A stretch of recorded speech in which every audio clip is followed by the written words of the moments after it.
Bismillahirrahmanirrahim. Salatu wassalam ala Sayyidina Muhammadin wa ala alihi. Mesdames et messieurs, bonjour. Le sujet d'aujourd'hui est un sujet qui, à mon avis, pèse lourd sur l'islam autant que religion. Et quand je dis pèse lourd, c'est tout simplement à cause des mauvaises interprétations des textes coraniques et ou à cause de l'ignorance totale de ces textes. Si vous vous rappelez, j'ai insisté sur ces deux critères dans mon précédent enregistrement en langue française pour la simple raison qu'ils sont les deux mauvais piliers qui diabolisent notre religion. Donc, nous allons aborder dans cet enregistrement le sujet du mariage des petites filles. Pourquoi nous allons aborder ce sujet? Parce que certaines personnes, malheureusement, prétendent que cela est autorisé par le Coran. D'autre part, d'autres prétendent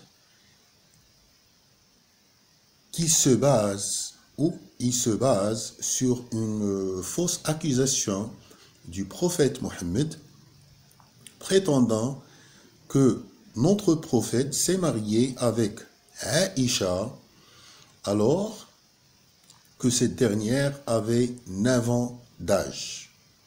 Chose qui est illogique et absurde en même temps. Pourquoi? Je m'explique. Certes que ces informations transmises de génération en génération ont éveillé des répressions sexuelles chez les sadiques. Mais avec un M en majuscule, ces accusations infondées n'émanent d'aucune recherche scientifique sûre. Sauf si les mal intentionnés ne veulent pas regarder la vérité en face.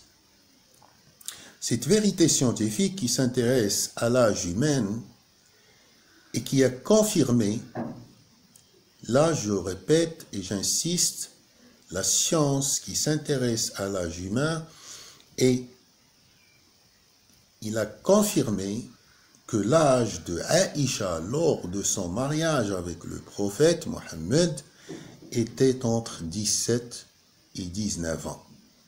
Donc, la théorie de 9 ans a été démentie et plus que ça, elle n'a jamais existé.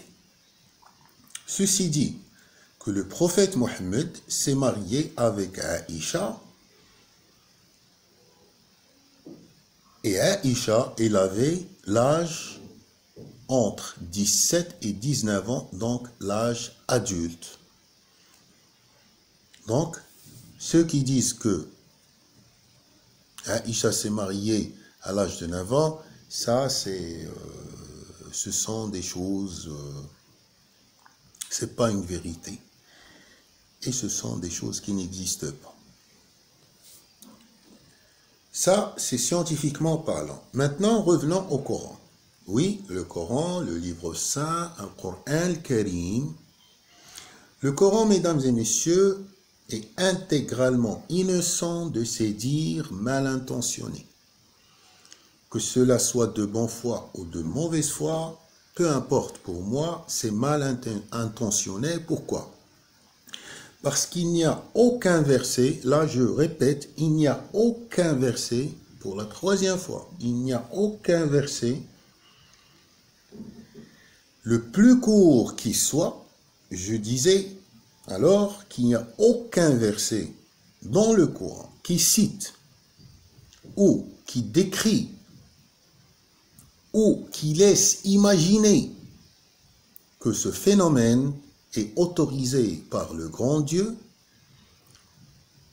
ou ce phénomène existe dans le Coran. Absolument aucun. Alors, qu'est-ce qui s'est passé là? Au niveau de sourate At-Talaq, c'est-à-dire le chapitre où le grand Dieu parle du divorce, là je dis le divorce, le grand Dieu nous a décrit les étapes à suivre si on est confronté à cette situation de divorce. Mais les mauvais interprètes se sont concentrés sur un verset coranique où le grand Dieu parlait de certaines catégories de femmes.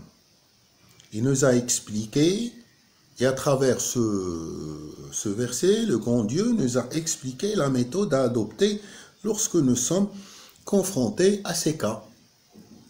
Alors, donc, ce verset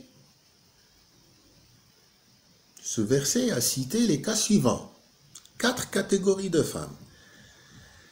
La première, ce verset, il a parlé des femmes arrivées à la phase de la ménopause. La deuxième catégorie, ce verset, il a parlé des femmes qui ne peuvent pas avoir leurs règles pour quelque motif que ce soit. Troisièmement, il a parlé des femmes enceintes. Et quatrièmement, il a parlé des femmes qui allaitent leur bébé. D'accord. Parmi ces cas, la deuxième catégorie des femmes, qui est les femmes qui ne peuvent avoir leurs règles pour quelque motif que ce soit, cette catégorie a attiré l'attention des mauvais interprètes. Et quand je dis les mauvais interprètes, je fais allusion aux sadiques. Cette catégorie de personnes, ils ont commencé à expliquer à tort et à travers que cette catégorie de femmes fait allusion aux petites filles. Et ça, c'est totalement faux. Faux en amont et en aval. Pourquoi? Premièrement, parce que le Coran fait très bien distinction entre un enfant et un adulte. Deuxièmement, le Coran aussi fait une très grande distinction qui est claire entre une fille et une femme. Et les exemples, sont multiples dans le Coran. Deuxièmement, le contexte de ces instructions coraniques concerne la procédure du divorce et non le mariage. La procédure du mariage est très bien expliquée à Sourate An-Nisa, c'est-à-dire le chapitre qui parle des femmes. Et troisièmement, il faut noter qu'une femme peut ne pas avoir ses règles pour des raisons multiples, et cela a été prouvé scientifiquement et médicalement, quel que soit son âge.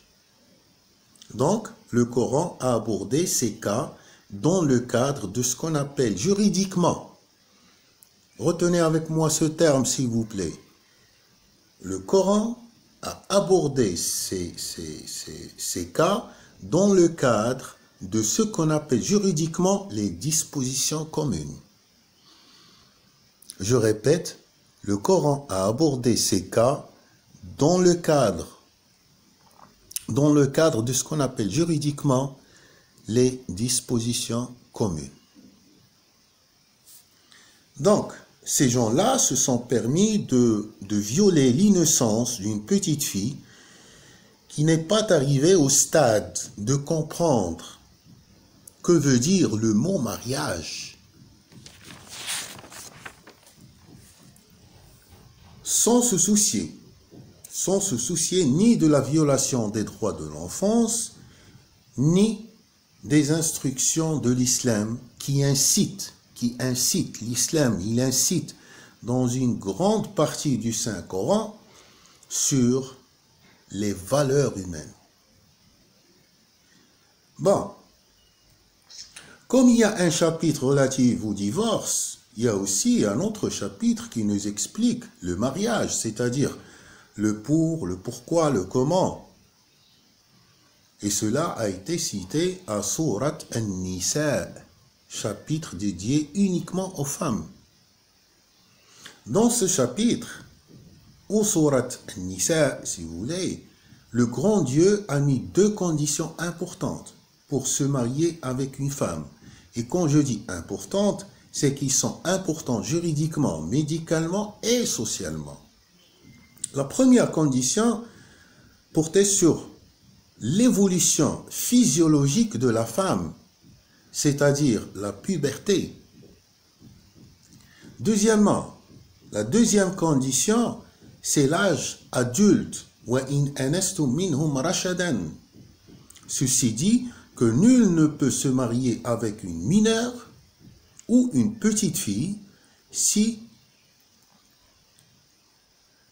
avant l'âge adulte. Et cette condition a une importance sociale très profonde. Ce qui veut dire que le grand Dieu n'a jamais considéré la femme comme un corps, mais comme un élément essentiel, un pilier très important pour constituer une famille. Et quand le grand Dieu a parlé du mariage, quand le grand Dieu a parlé de la femme et l'homme dans sourate An-Nisa, il a parlé aussi d'une famille, la constitution d'une famille. Une famille, c'est le père, la maman et les enfants. Et le grand Dieu, il est conscient qu'on ne peut pas réussir une famille en ayant une petite fille comme femme. Ça, c'est du sadisme sexuel.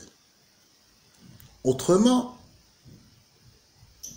pourquoi le grand Dieu, il a exigé l'âge adulte ou la maturité? Ces conditions figurent et sont citées au niveau de sourate An-Nisa, les femmes, le chapitre réservé aux femmes. Et là encore, je vous invite à s'approcher de votre Saint-Coran pour réaliser ce que je dis. Finalement, mesdames et messieurs, il faut noter trois choses importantes. Le grand Dieu a dédié tout un chapitre pour les femmes, sourate An-Nisa. Et en contrepartie, il n'y a aucun chapitre, là il faut le noter aussi, il n'y a aucun chapitre dédié aux hommes dans le Coran, ce qui signifie l'importance que porte le grand Dieu et l'islam et le Coran à la femme, à la personne de la femme.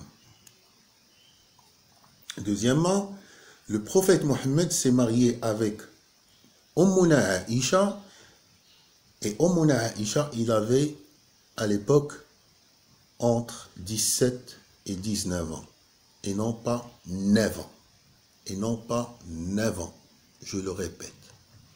Et troisièmement, le Coran n'a jamais abordé ou autorisé la violation du droit de l'enfance. Mesdames et messieurs, j'espère que j'ai simplifié l'exposé. Je ne voulais pas vous citer trop de versets coraniques pour ceux qui n'ont jamais lu ou qui n'ont jamais compris les versets coraniques. Je ne veux pas les perturber par la citation de versets, mais j'ai essayé de vous donner une explication globale de ce que ça veut dire le mariage, ce que ça veut dire le divorce dans le Coran et les conditions de mariage aussi citées dans le Coran. Mesdames et messieurs, merci de votre attention et à la prochaine, Inch'Allah, sur votre chaîne Ma'zoufat Al-Hayat. Merci beaucoup.